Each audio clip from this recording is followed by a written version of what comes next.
오늘 예배하시는 여러분 모두에게 하나님의 은혜가 함께하길 빕니다. 처음 독일어를 배우면서 어려웠던 문제 중에 하나는 독일어 동사 변화를 외우는 것이었습니다. 동사의 뜻을 외우는 것도 어려웠지만 독일어는 주어에 따라 동사의 형태가 바뀌지 않습니까? 한국말에는 이런 변화가 없습니다. 주어가 1인칭이든지 2인칭이든 3인칭이든 상관없이 동사의 형태가 언제나 동일합니다.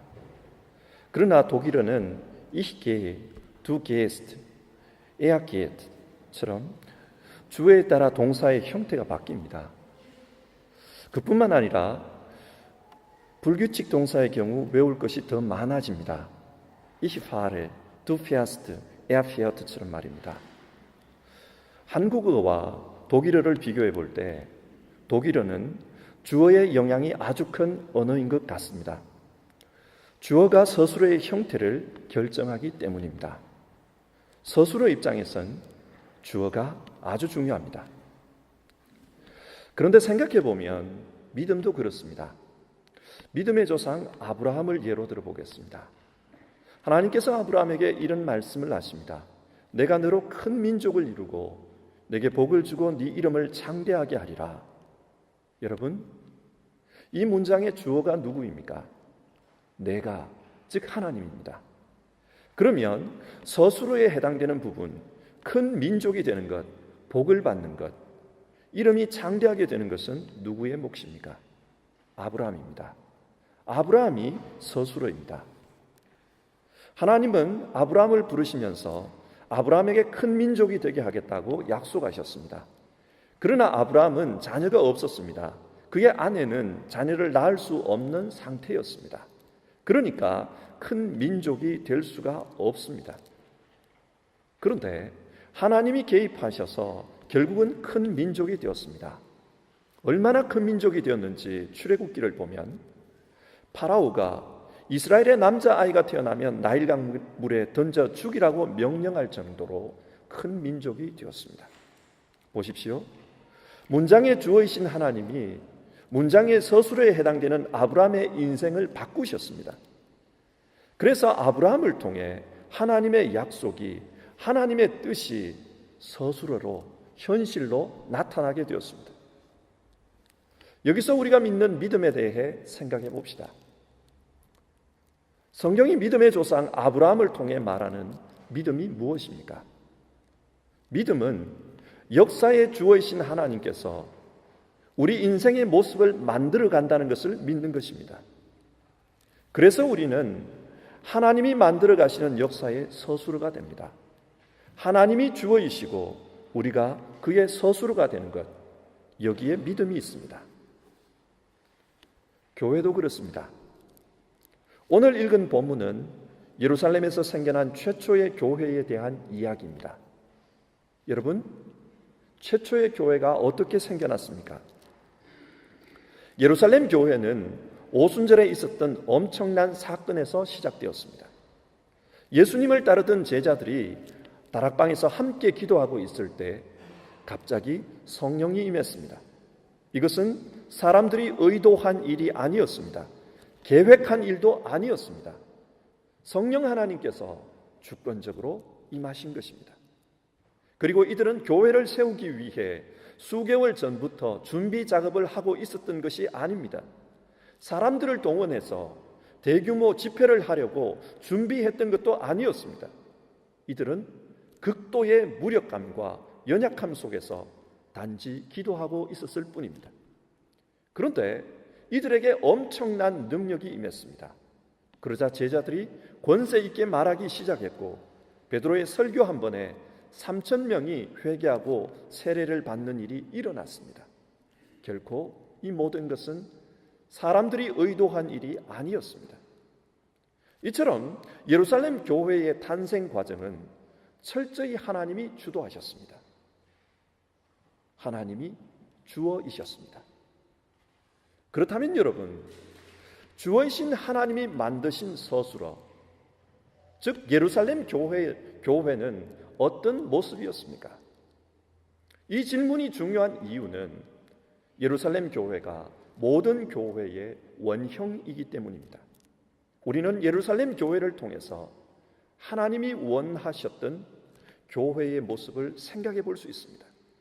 그리고 이를 근거로 해서 우리 시대의 교회에 대해서도 생각해 볼 수 있습니다. 하나님이 만드신 교회의 모습이 어떤 모습이었습니까? 오늘 본문을 통해 살펴보도록 합시다. 먼저 오늘 본문에서 가장 눈에 띄는 부분은 예루살렘 교회가 유무상통하는 모습입니다. 44절과 45절의 말씀입니다.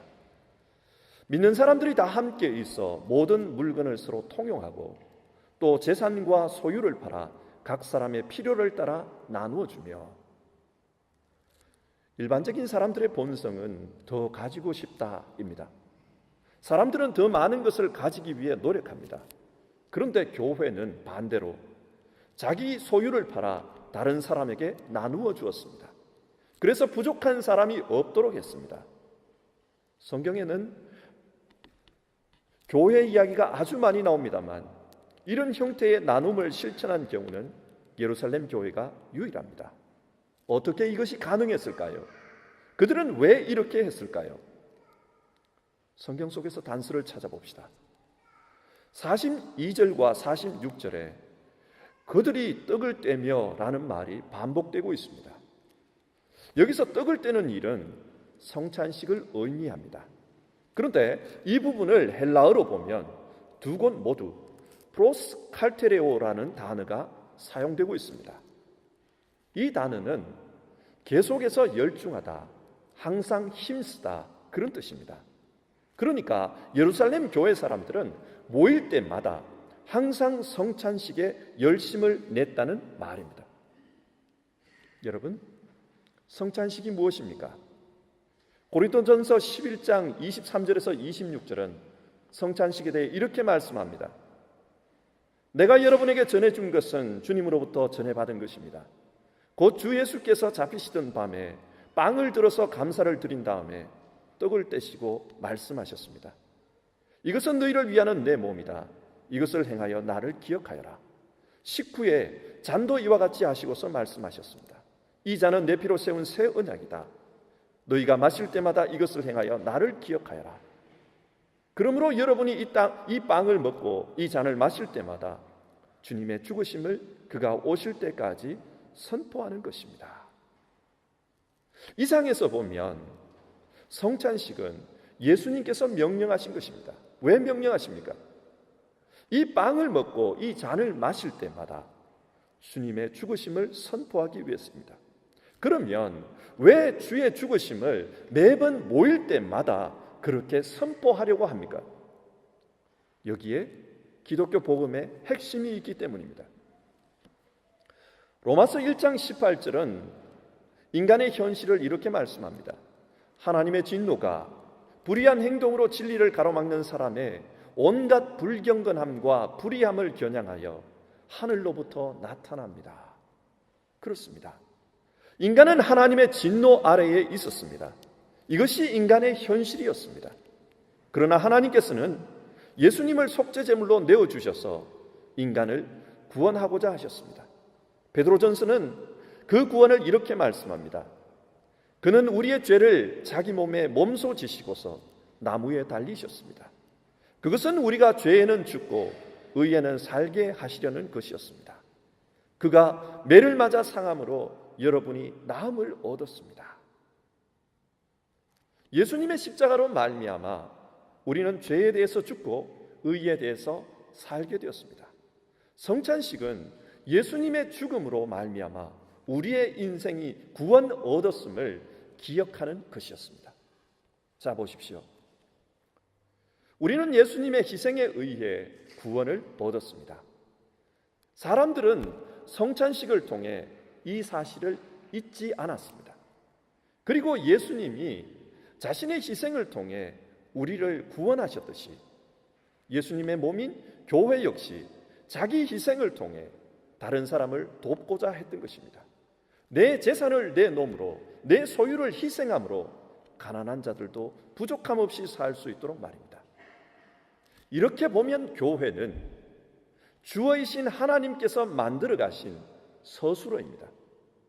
예루살렘 교회는 주어인 하나님의 뜻을 자기 희생을 통해 나타내는 교회입니다. 희생하는 교회는 바로 하나님의 서술어였습니다. 두 번째로 생각해 볼 예루살렘 교회의 모습은 연합입니다. 44절을 보시면 믿는 사람이 다 함께 있었다고 합니다. 그리고 46절, 날마다 마음을 같이 했다고 합니다.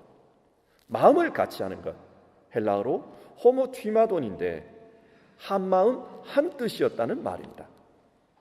예루살렘 교회는 온전히 하나로 연합된 교회였습니다. 사도행전 6장에 따르면 예루살렘 교회에는 크게 두 부류의 사람이 있었습니다. 하나는 히브리 땅에서 태어나 히브리 말을 하는 히브리파이고, 다른 하나는 이방 땅에서 태어나 헬라어를 말하는 디아스포라 출신의 헬라파입니다. 이 헬라파는 출신 지역이 아주 다양했습니다. 그러니까 실제적으로는 예루살렘 교회에 정말 다양한 사람들이 모여 있었던 것입니다. 그런데 이렇게 다양한 사람들이 어떻게 한마음 한뜻이 될 수 있었을까? 오늘 우리의 입장에서는 질문이 생길 수밖에 없습니다. 역시 오늘 본문에서 해답의 단서를 찾아보면 42절에 서로 교제하고 라는 말이 나옵니다. 이 말을 헬라어 본문에 충실하게 번역하면 계속해서 교제하는 일에 열심을 다했다, 그런 뜻입니다. 아무래도 다양한 사람들이 모여 있으니 공동체가 하나 되기 위해서는 교제가 중요했겠죠. 열심히 교제했을 것입니다. 그런데 성경이 말씀하는 교제는 단순하게 사교적인 측면만을 말하는 것이 아닙니다. 설교가 끝난 후에 목사가 옆에 계신 분과 안부의 인사를 나눕시다, 교제를 권하는 그런 차원이 아닙니다. 그리고 예배 후에 다과를 나누는 그런 정도를 말하는 것도 아닙니다. 교제는 헬라어로 코이노니아인데 연합, 참여, 공유, 이런 뜻을 가지고 있습니다. 참된 교제의 의미를 살피기 위해 다시 한번 성찬식을 예로 들어봅시다.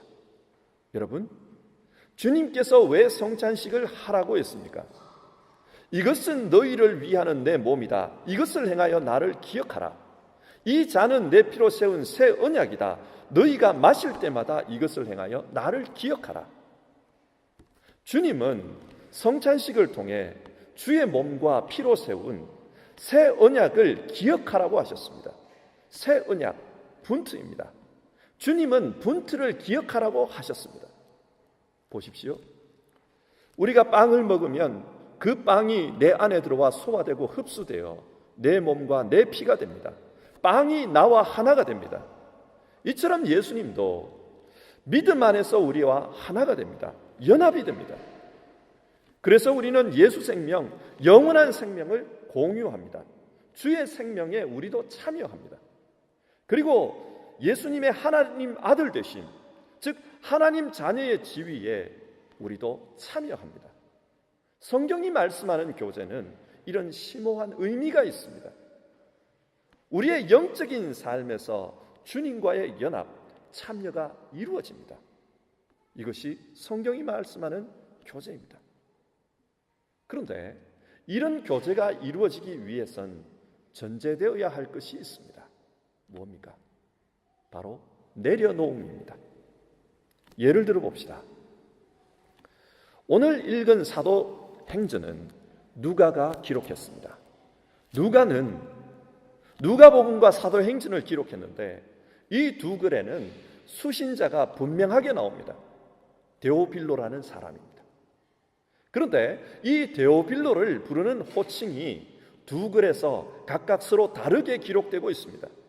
먼저 쓴 누가복음 1장 3절에서는 데오빌로 각하라고 부르고 있고, 나중에 쓴 사도행전 1장 1절에서는 그냥 데오빌로라고 이름을 부르고 있습니다. 그러면 누가복음과 사도행전 사이에 어떤 변화가 있었던 것일까요? 각하로 번역된 말은 헬라어 크라티스토스입니다. 이 말은 가장 존귀한 사람이라는 뜻으로 사도행전에서는 벨릭스 총독과 베스도 총독에게 이 호칭이 붙어 있습니다. 그러니까 데오빌로 역시 최소한 총독 정도의 지위에 있는 인물이라는 것을 알 수 있습니다. 그는 굉장히 고위직입니다. 그러나 편지를 쓰는 누가는 평범한 신분입니다. 그래서 서로를 잘 알지 못했던 신앙 교제의 초기에는 공손하게 각하라는 호칭을 씁니다. 하지만 데오빌로가 누가복음을 읽고 기독교 신앙을 배운 후 데오빌로를 부르는 호칭이 달라집니다.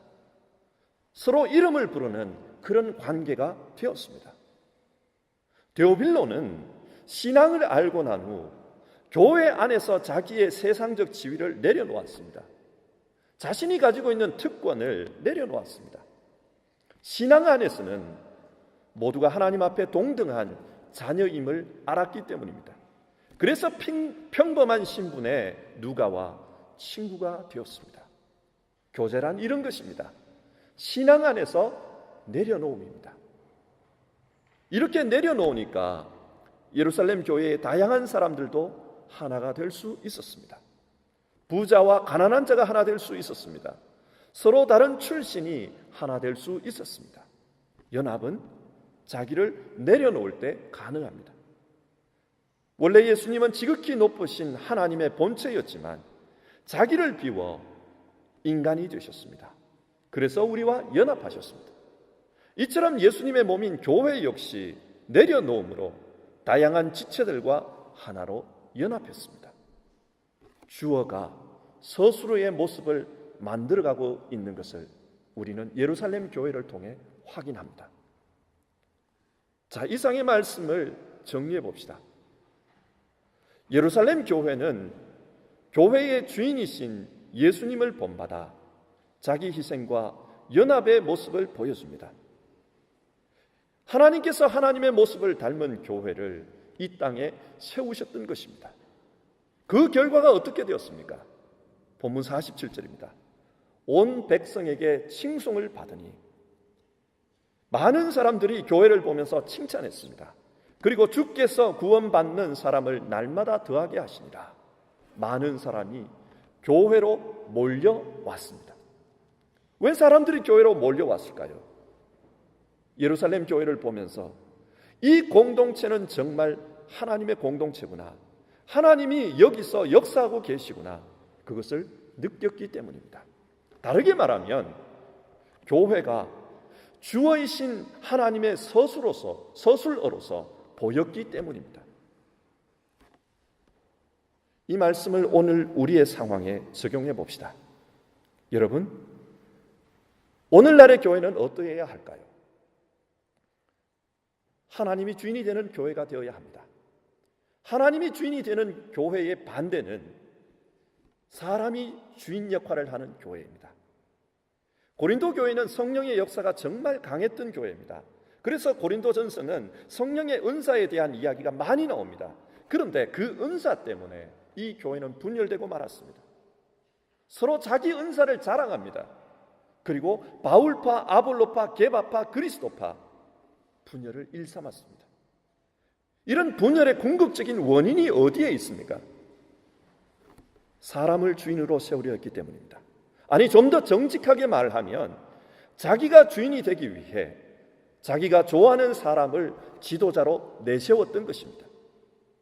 예를 들어 바울에게 세례를 받은 사람은 스스로를 바울파라고 생각했습니다. 바울이 교회의 주어 자리에 앉도록 했던 것입니다. 그러나 바울은 이것을 책망합니다. 그리고 교회의 주인은 오직 주님이라고 단호하게 말했습니다. 사도행전 2장 41절을 보면 베드로의 설교를 듣고 그날에 세례를 받은 자의 수가 3,000이었더라, 그렇게 말씀합니다. 그런데 여러분, 3,000명이 어떻게 한날에 세례를 받을 수 있었을까요? 생각해 보십시오. 하루는 24시간입니다. 그리고 1시간은 60분입니다. 그러면 하루는 1440분입니다. 한 명을 세례하는데 1분이 걸린다고 해도 하루 24시간 세례할 수 있는 사람의 숫자는 1440명에 불과합니다. 그런데 어떻게 하루에 3000명이 세례를 받을 수 있었을까요? 이것은 여러 제자들이 동시에 세례를 주었다는 말입니다. 비록 설교의 은혜는 베드로에게 받았지만, 그의 설교를 듣고 회심했지만, 세례는 서로 다른 여러 제자에게 받은 것입니다. 그래도 아무런 문제가 되지 않았습니다. 왜 그렇습니까? 다들 성부, 성자, 성령 삼위일체 하나님의 이름으로 세례를 받았기 때문입니다. 비록 사람에게 세례를 받았지만 그 세례의 주체는 사람이 아니라 하나님임을 믿었기 때문입니다. 그래서 예루살렘 교회는 누구에게 세례를 받았는지 그 문제로 파벌을 일으키지도 않았고 그것으로 문제를 삼아 싸우지도 않았습니다. 이처럼 교회는 사람이 아니라 하나님이 주인이 되어야 합니다. 교회는 사람이 아니라 하나님을 주어로 보아야 합니다. 물론 사람이 모이는 곳에는 질서가 필요합니다. 그래서 정치라는 것이 생겨납니다. 교회도 마찬가지입니다. 정치가 필요합니다. 그러나 그 정치를 통해 사람이 주인 노릇하려 해서는 안 됩니다. 현대의 많은 교회가 이 문제에서 실패합니다. 자기가 주인이 되기 위해 하나님을 이용합니다. 교회는 철저히 자기를 내려놓음으로 하나님이 주어가 되도록 해야 합니다. 그리고 교회는 철저히 하나님의 서술어가 되어야 합니다. 하나님의 성품을 드러내는 일에 집중해야 합니다. 그래서 예루살렘 교회처럼 희생과 내려놓음, 그를 통한 연합을 세상에 보여주어야 합니다. 이것이 중요합니다. 말씀을 맺겠습니다. 오늘은 루카스 교회와 소망교회가 연합으로 예배를 드립니다. 아마 예배 순서가 평소와 다르고 또 언어가 달라서 힘든 분들도 계실 것입니다. 그러나 상대방을 향한 배려와 내려놓음으로 그 마음으로 이 예배를 드린다면 지금 우리는 이 예배를 통해 하나님의 성품을 드러내는 하나님의 서술어가 된 것입니다. 저는 예배 준비를 하면서 참 고마운 마음이 들었습니다. 오늘은 루카스 교회의 초청으로 드리는 예배임에도 불구하고 루카스 교회가 소망교회를 위해 많은 부분에서 희생한다는 것을 느꼈기 때문입니다.